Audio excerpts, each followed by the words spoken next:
Hi hello welcome to easy cooking with Preethi. இன்றைக்கி ரொம்பவே டேஸ்டியான ஒரு பன்னீர் மசால் தோசை வீட்டில் இருக்க இன்க்ரீடியன்ஸ் வச்சு எப்படி சிம்பிளாக பண்ணுறதுன்னு பார்க்க போகிறோம். இது ரொம்ப ஈஸியான ஒரு தோசை ரெசிபி. கண்டிப்பாக எல்லோரும் ட்ரை பண்ணி பாருங்கள், உங்கள் எல்லாேருக்கும் ரொம்பவே பிடிக்கும். வாங்க எப்படி செய்யறதுன்னு பார்க்கலாம். அதுக்கு ஒரு கடாய் வச்சுக்கோங்க. கொஞ்சமாக எண்ணெய் ஊற்றி அது கூட வெங்காயம், தக்காளி, குடமிளகா இது எல்லாத்தையும் நல்லா ஃபைனாக கட் பண்ணி சேர்த்துக்கோங்க. அது கூடவே ஒரு 2 பச்சை மிளகாவை கட் பண்ணி சேர்த்துக்கோங்க. கொத்தமல்லியும் போட்டுக்கோங்க. எண்ணெயில் கொத்தமல்லி வதக்கும் போது நல்லா வாசனையாக இருக்கும். இது நல்லா வதங்கணும். வதங்கினதுக்கப்புறமா இது கூட ஒரு டீஸ்பூன் இஞ்சி பூண்டு பேஸ்ட் சேர்த்துக்கோங்க. இஞ்சி பூண்டு பேஸ்ட் போட்டு நல்லா வதக்கிக்கோங்க. இந்த மசாலா நிஜமாகவே ரொம்ப டேஸ்டியாக இருக்குங்க.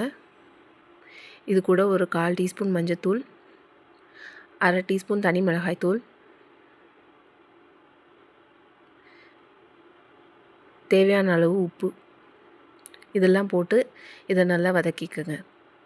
இந்த இஞ்சி பூண்டோட பச்சை வாசனை, வெங்காயம், குடமிளகாவோட வாசனைலாம் போகிற வரைக்கும் வதக்கிக்கோங்க. இது நல்லா வதங்கணும். இப்போ பாருங்கள், நல்லா வதங்கிடுச்சு.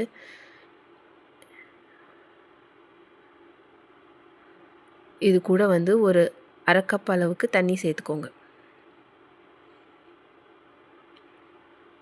அப்போ தான் அந்த மசாலா நல்லா கொதிக்கும். நம்மளோட அந்த பன்னீர் மசால் நல்ல ஒரு கன்சிஸ்டன்சிக்கு வரும்.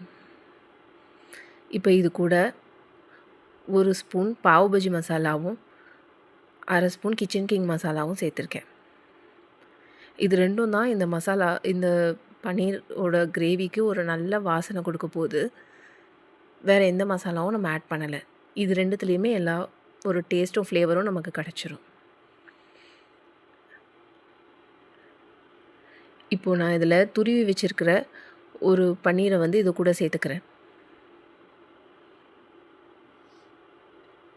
இந்த பன்னீரை போட்டு நல்லா வதக்கிக்கணும். இந்த மசாலாவோடு அது நல்லா பிளெண்ட் ஆகணும். ஒரு 10 நிமிஷம் நல்லா கொதிக்கணும். அப்போ ஒரு நல்ல மசாலாவும் இந்த எல்லாம் ஒன்று சேர்ந்து வரும். அதுதான் கரெக்டான ஸ்டேஜ். இப்போ பாருங்கள், நல்லா ஒன்று சேர்ந்து எண்ணெய் பிரிஞ்சு வந்திருக்கு. இந்த ஸ்டேஜில் 1 ஸ்பூன் பட்டரும் கொஞ்சம் ஃப்ரெஷ்ஷான கொத்தமல்லியும் சேர்த்துக்கோங்க. இது கூடவே ஒரு 1/4 மூடி லெமன் புழிஞ்சுக்கோங்க. இது நல்ல ஒரு ஃப்ளேவரை என்ஹான்ஸ் பண்ணி கொடுக்கும். அவ்வளோதாங்க, நம்ம பன்னீர் மசாலா ரெடி ஆகிடுச்சு. இப்போ தோசையோடு எப்படி செய்யுதுன்னு பார்க்கலாம். தோசை கல் வச்சு ஒரு கரண்டி மாவு ஊற்றி நல்லா மெலிசாக தோசை ஊற்றிக்கோங்க.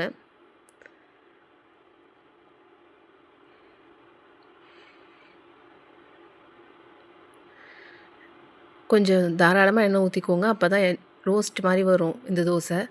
நல்லா டேஸ்டியாக இருக்கும். இப்போ பாருங்கள், நல்லா தோசை செவந்துருச்சு. இதை ஃப்ளாட் பண்ணி திருப்பி போட்டுக்கோங்க.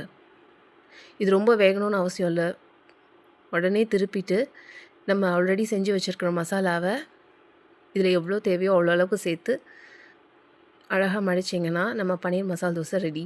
வீட்லேயே சிம்பிளாக செஞ்சிடலாங்க. ரொம்பவே டேஸ்டியாக இருக்கும். இதே மாதிரி சிம்பிளாக ஈஸியாக சமைக்கிறதுக்கு ஈஸி குக்கிங் வித் ப்ரீத்தியை மறக்காமல் ஃபாலோ பண்ணுங்கள், சப்ஸ்கிரைப் பண்ணுங்கள். தேங்க்யூ.